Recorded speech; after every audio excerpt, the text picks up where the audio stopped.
Welcome to Clear Picture Financial with Jason Noble. Jason Noble of Prime Capital Investment Advisors. I'm Jackie Selby, your consumer advocate. Jason, how are you doing today? Doing great, Jackie. How are you? Good. We have a great show and we have a great segment lined up.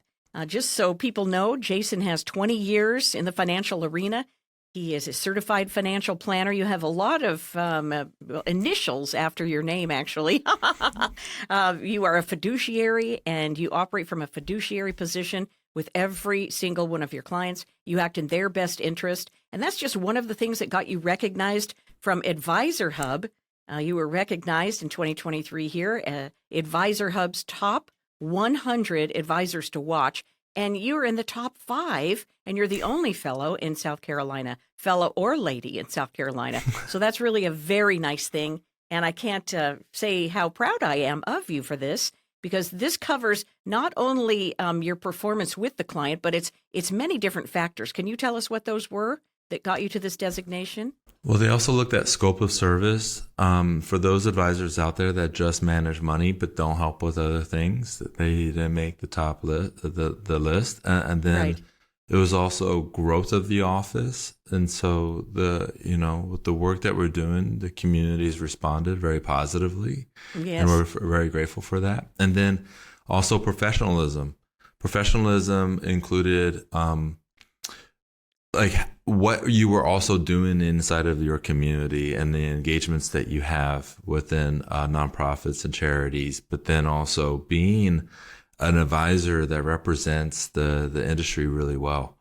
And being out there in New York City to accept the award and meet these other top advisors, I got to say the industry is moving towards a profession. I could say that with those people that were in that room. It was absolutely wonderful to be there and to meet these other top advisors. But I was especially proud to represent the Palmetto State there in New York City as we got recognized. Well, there were thousands of people really that they looked at, and it came down to 100, and you're in the top 5. So that's pretty amazing. Yeah, thank you. You're welcome. This is going to be a fun show, as you mentioned at the very top, when it comes to planning. There are many components that we need to get into. And so I've lined up a few other quotes for us for today's show. And let's start off with Campbell Harvey. He's a professor of finance at Duke. And he has a comment. He joined Squawk Box to talk about the Fed's inflation fight. So this is kind of going to be one end of the spectrum. Here we go.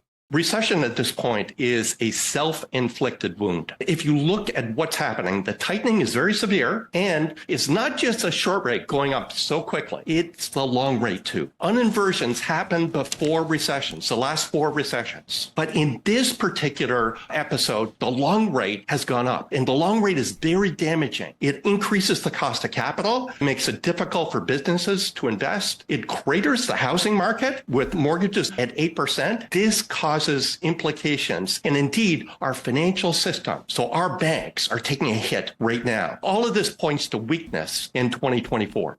Weakness, is that, boy, that's a mild way of putting it. What kind of picture does this paint for people, Jason? Well, Professor Harvey got it right. And he is obviously looking at one side of the spectrum. The other side of the spectrum is how can investors take advantage of the mortgage, the bond rates that we have in so many years. I'm talking of my 20 years of experience, close to 13 of them.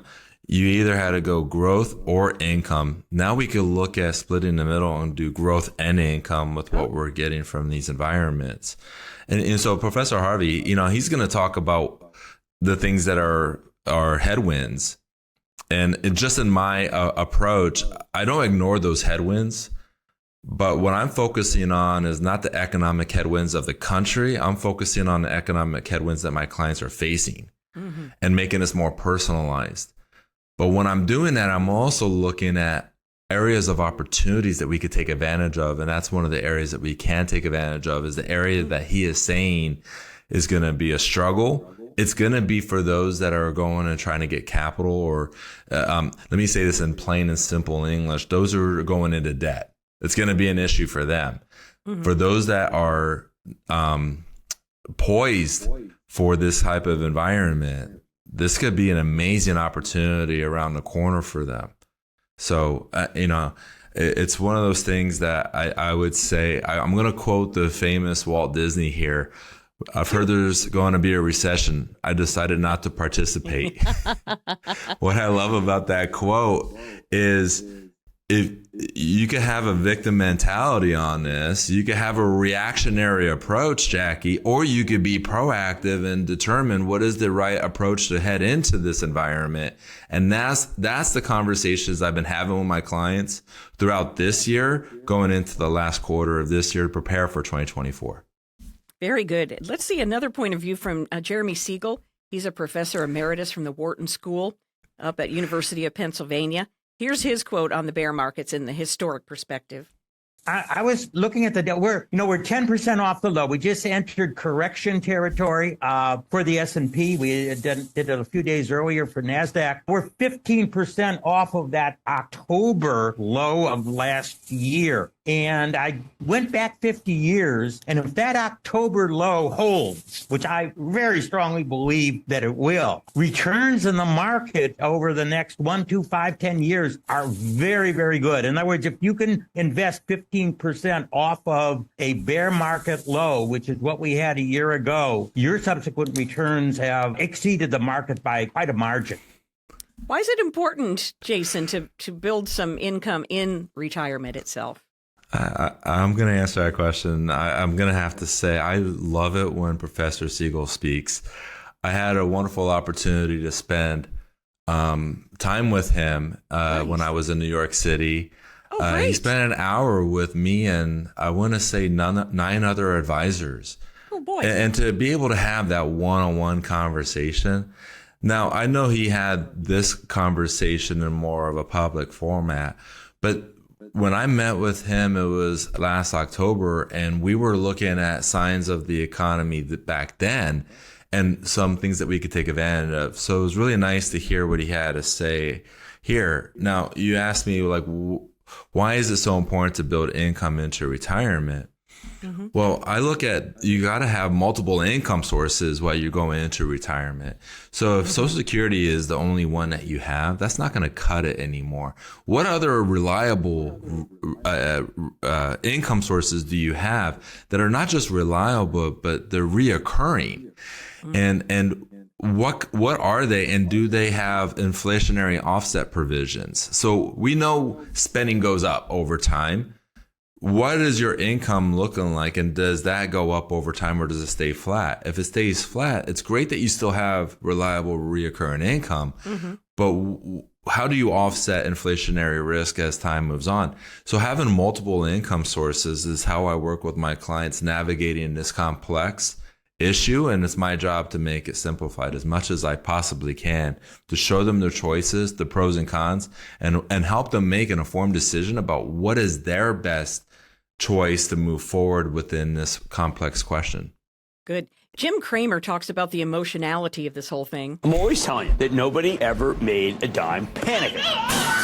Because the market does a very poor job of taking care of sellers who want to exit all at once. In fact, sellers who exit en masse get hurt. The House of Pain. Much worse than buyers who try to come in at the same time. Just like a rout at a stadium, if everyone tries to leave all at once, well, you know what happens. The asymmetry is well known to professional money managers, although that might surprise you, given how often these guys come on our air to foment panic. Hey, what's that about?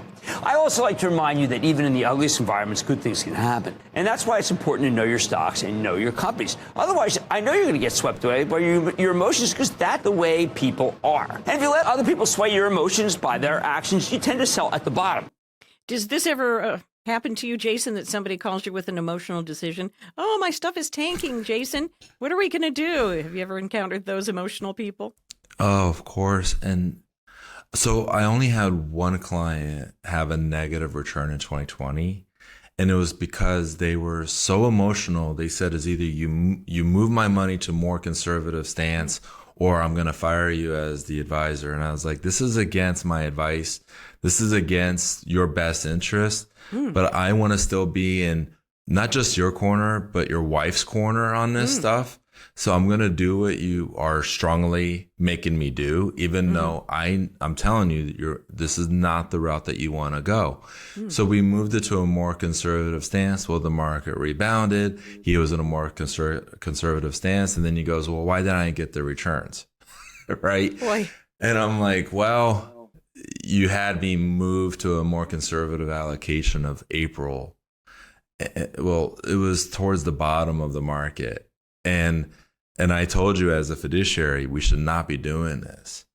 Now, I'm talking about the one who didn't listen to me, Jackie. What about all the others that did listen to me? Right. And they were able to rebound off those bottoms, be able to have a very successful year going into 2021, which was another great year.